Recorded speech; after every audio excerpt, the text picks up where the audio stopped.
శనగలు కూడా తీసుకున్నాం అనమాట. హరిబూట్ అలాంటివి వస్తాయి కదా, అవి కూడా తీసుకున్నాము. ప్రస్తుతానికైతే అన్ని ఓన్లీ లీఫీ వెజిటబుల్స్ కొరకు వాడుతున్నాము. ఒకటో రెండో వదిలేసి మిగతావన్నీ కూడా లీఫీ వెజిటబుల్స్ వాడేస్తున్నాము.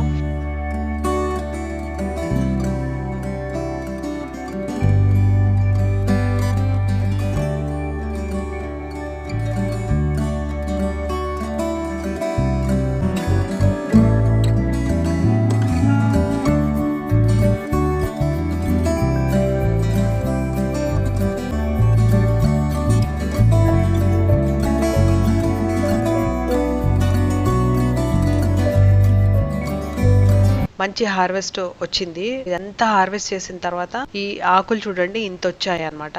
ఈ ఆకుకూరలు మనం ఇప్పుడు వండేసుకోవచ్చు. ఇది జనరల్ గా అయితే మేము శనగపప్పు కానీ పెసరపప్పుతో వండేస్తాం అనమాట.